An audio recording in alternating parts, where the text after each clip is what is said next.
Texas Tech football is officially back, and in today's video, we are going to preview the entire season and give you the players that you need to know at every position. Hey, how's it going, everybody? I'm RC Maxfield here on the Back to 12 podcast channel, and before we get into the crux of today's video, have to remind you to hit that big red button to stay in the know on Texas Tech athletics.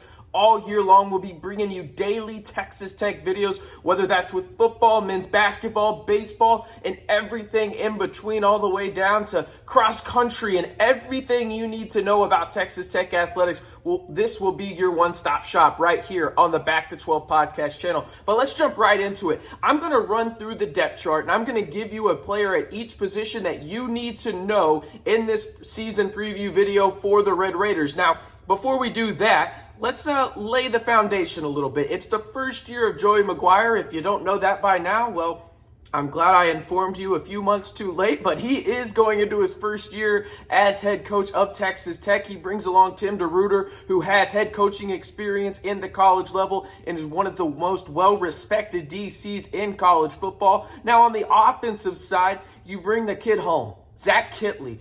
Obviously, we know who his dad is running track and field, but Zach Kittley's trying to make his own name as the OC for Texas Tech, and he's done so already in terms of making a name for himself at his two previous stops as an offensive coordinator in college football. Everybody remembers Bailey Zappi at Houston Baptist, and Western Kentucky. Those are his two stops as OC, Zach Kittley, and now he's at the Power 5 level, and he's got Tyler Shough at quarterback one. All right, let's jump into this in terms of the depth chart, and then who I think you should be watching at every position this season at quarterback. You have Shough, Smith, and Morton, and of course, the guy you should be watching is Tyler Shough. This is a make-or-break year for him, in my opinion. You think about what he came into college football as, a four-star recruit, one of the highest-rated quarterbacks in his class, and he's been really, really good in terms of production, but I think the expectations before he got there were probably a little bit too high for what he actually is. There were some mock drafts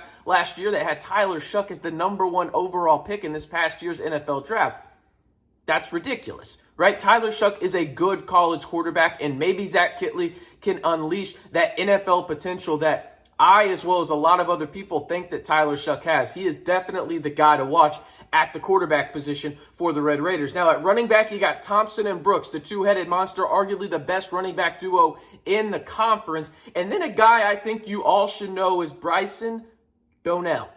Okay, this guy is a true freshman from Tyler Legacy, and he had 40-plus touchdowns in his high school career, but he has come in and quickly asserted himself up the depth chart. Now, injuries have played a part in that. Cameron Valdez, the four-star running back, who's a freshman as well, has been dealing with some injuries, as well as Thompson and Taj Brooks, who have been nicked up, but will be fine to go for week one against Murray State. Now, you look at what Donnell brings to the table, and Bryson is just an absolute beast. He does everything well. He's good in pass pro. He can catch the ball out of the backfield. Him as a true freshman could propel himself even further up the depth chart during his career at Texas Tech, and don't be surprised if he has a couple of games this year where he leads or is close to leading the Red Raiders in rushing if Taj Brooks or Thompson need a breather. Now, at the wide receiver position, we'll run through this from H, Y, X, and Z. Starting at H, you have Xavier White or Brady Boyd, the transfer from Minnesota, as well as Thompson, who transferred in a couple years ago from Alabama. Now, at the Y wide receiver, which is the slot wide receiver,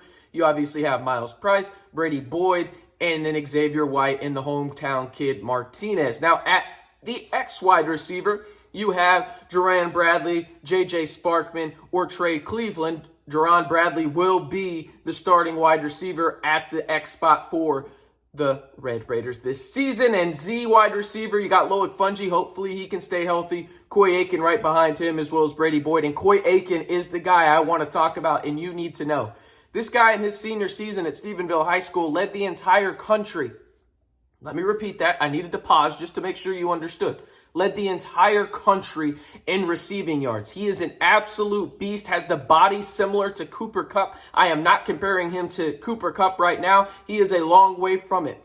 but he has made an impact early and often, and Texas Tech was really his only major offer when it came down to it. He had a suspect junior year, but absolutely balled out as a senior, and he is a stud. He may not show his true potential this year, but do not be surprised if Eakin makes an impact in a variety of ways for the Red Raiders. Now, at tight end, it's a three-headed monster. Henry Teeter or Baylor Cupp or Mason Tharp. The one that I want to watch in this is Baylor Cupp. Simple and plain. Can he stay healthy and live up to some of the potential that he has had when it comes to prospect prestige? And people forget, he was the #1 ranked tight end ever by 24/7. Yes, I will repeat that. 24/7 has ranked him as the highest tight end ever coming out of high school. He unfortunately had a multitude of injuries down at Texas A&M. I want to see what he can do in a Zach Kittley offense. We may not see him all the time, but that might be better for Baylor Cupp in terms of, hey, I'm getting to stay on the field more, and the risk of injury is lessened in that regard. But don't get it twisted. This man is a beast and can do absolutely everything an elite tight end can do. Now, moving on to the offensive line, we'll go from left tackle to right tackle. It goes Caleb Rogers and then Keeler at the left tackle position. Caleb Rogers will start there. Weston Wright starts at left guard and is backed up by a guy we'll talk about here in a minute, in Jacoby Jackson. Wilburn starts at the center position, Dennis Will, and then Cade Briggs is the backup at the center position. At right guard, you have Landon Peterson, who took over that spot, and it's kind of surprising. He had a hell of a spring and fall camp, has really been great for the Red Raiders so far. Weston Wright will back him up, as well as Shanahan. And then at right tackle, it is Monroe Mills or Buchanan. The guy I want to talk about here, though, is Jacoby Jackson. I think when it's all said and done during his career at Texas Tech, he will go down as one of the best offensive linemen during this time period for the Red Raiders. And he has done, and the reason I say that is because of his progression. He has just worked and worked and worked and worked. And I think by this time it's all said and done, it may not be this year, but who knows? Offensive line injuries happen a ton. I think Jacoby Jackson is a true impact offensive lineman down the road for the Red Raiders. But if you're asking me who to look at the starter position for the Red Raiders, it's got to be Monroe Mills. I think he is an absolute beast at the right tackle position. It is a 1A and 1B type situation, so you might see Bohannon and Mills switch it here and out, but I think by the end of the season, Monroe Mills is a starting right tackle, and you have really good bookend tackles in Caleb Rogers and Monroe Mills. So let's move over to the defense, where we'll start on the defensive line. You got Jalen Hutchings backed up by Vital Scott and Cole as well. At the tackle, you got Bradford and Bellotti or Cole as well. And then at the edge rush, you have Wilson. Obviously, the guy to talk about here is Tyree Wilson. In the previous videos that we've had on this channel, we've talked about him ad nauseum. If you haven't already, be sure to go check those out.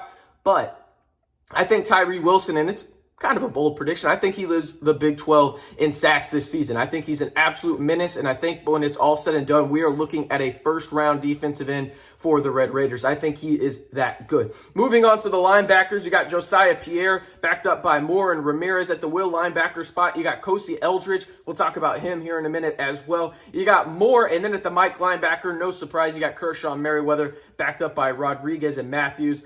Now, you got to talk about Kosi Eldridge here because he's kind of been stuck in the middle. Is he a safety? Is he a linebacker? Now he's a linebacker, and he's starting opposite of Kershaw Merriweather, really the only guy at the linebacking position that you feel comfortable with in terms of his previous years of production at Texas Tech, right? I think Kosi is perfect as a linebacker. He also can drop back into coverage. He has solid coverage skills. I want to see him go sideline to sideline, and I think he perfectly complements Kershaw Merriweather, who loves to go downhill and just absolutely lay the wood when it comes to going into the A, B, or C gap in the run game. So I really like what Kosi Eldridge brings to the table, and I like the linebackers a lot more than I honestly thought I would, especially with Josiah Pierre opposite. He's going to be rushing the passer quite a bit of Tyree Wilson. That was my biggest concern of who's going to be opposite of Tyree Wilson in terms of rushing the passer. I like Josiah Pierre quite a bit as that guy. Moving on into the secondary at the star position, you have Muddy Waters, who is returning from injury as well. You got Blanken Baker, who came in from Wyoming via the transfer portal. At right corner, you have Rashad Williams, transferred from UCLA last season, and Malik Dunlap. And they're going to be the or situation. You'll see a lot of their rotations out there. You got Taylor Demerson, obviously Rabbit out there. He's backed up by Plunk. And then you got Reggie Pearson backed up by the Texas transfer Taylor Owens. And then at left corner, you have Adrian Fry, who was a freshman All-American during his first season at Texas Tech. The guy for me that I want to talk about most, though, in this secondary is Muddy Waters. I think he elevates this Texas Tech secondary to another level if he can stay healthy. He's really one of those guys that can do it all. They were thinking about potentially moving him down a little bit and using him more as a linebacker, but now he's going to be at that star position, which I think is perfect because it allows you to do both. Don't be surprised if you see Muddy Waters rushing the passer quite a bit, but also he can play that center field role and really that, throwing it back and dating myself a little bit, Roy Williams type role for the Dallas Cowboys, where he can absolutely lay the wood for the Red Raiders. So let me know in the comments, is there anybody in particular that you are most looking forward to watching for the Red Raiders this season? I know that this is arguably the deepest secondary that Texas Tech has had, so that's a position group I'm watching to see if they live up to it. Offensive line has been a big issue as well, but let me know in the comments what you think. And before I get into the schedule breakdown and I tell you where I think the Red Raiders and how many wins they will have this season, again, be sure to hit that subscribe button to stay in the know on Texas Tech athletics all year long right here on the Back to 12 podcast channel. And we might even have some special guests on the podcast live coming in clutch with those. So be sure to hit that big red button. We're trying to get to 600 before kickoff tomorrow. Help us out a little bit here right on the Back to 12 podcast channel. All right, Texas Tech starts football. Murray State is week 1. This kickoff the Joey McGuire era. I think that is a W for the Red Raiders. Now moving on to Houston, afternoon game. Houston will most likely be ranked in this game. I think the Red Raiders actually win that game and start off 2-0. Now they have to travel to the East Coast in week 3 to face off against NC State, who will also likely be ranked in that one. I think Texas Tech suffers their first loss of the season in Raleigh. Then they welcome in the Longhorns for the Big 12 opener. And I've gone back and forth on this one, and it's hard to, predict the season and how it's going to go, but I've changed my mind a little bit on this. I think the Red Raiders beat the Texas Longhorns this year, start off 3-1. And then, unfortunately, I think they lose 2 in a row. They're going to have to go to Manhattan after they play Texas. That'll be a 3-2 record. And then they go to Oklahoma State, and they will lose there, in my opinion, and start the season 3-3. Going into the bye week, they welcome in West Virginia and JT Daniels and Graham Harrell. I think they get a W there. They go 4-3. Then they welcome in Baylor. This one, to me, is the most interesting game of the year. Patrick Mahomes going into the Ring of Honor. You've also got the factor that Joey McGuire is facing off against his former team. I think Texas Tech pulls off the upset and beats Baylor this season. They'll be 5-3 there. I also think that they go to TCU, and this is the one that I've been kind of back and forth on this whole year. I truly believe it's a toss-up game, right? I'm going to say they win, and this is a change of tune for me because of what's been going on for Texas Tech. I think you look at the rest of the schedule, Kansas, Iowa State, Oklahoma. Texas Tech obviously beats Kansas. It loses to Iowa State and Oklahoma. And I think Texas Tech goes 7-5 when you look at this. But I think they could go 6-6 too, losing to TCU on the road. There's never an easy game in the Big 12. But hey, let me know. I've changed my tune a little bit. I truly believe Texas Tech can end up anywhere between 4-8 and 7-5. I'm going on the high side with 7-5 in this video, but I truly think it's going to be 6-6 or 7-5. I think Texas Tech does pull out a bowl game this year. Obviously, injuries can change that narrative, but I think right now that's where you have to stand at 6-6 or 7-5. Either one I'm completely okay with. Once you go a little higher or a little lower, I start to question things a little bit, but that's just my opinion. Let me know in the comments, what is your record prediction for Texas Tech this season? Again, I am RC Maxfield. Be sure to hit that big red button to stay in the know all year long right here on the Back to 12 podcast channel. It is back, baby. We have Texas Tech football in the Joey McGuire era will officially begin at Jones AT&T Stadium. We'll catch y'all next time here right on the Back to 12 podcast channel.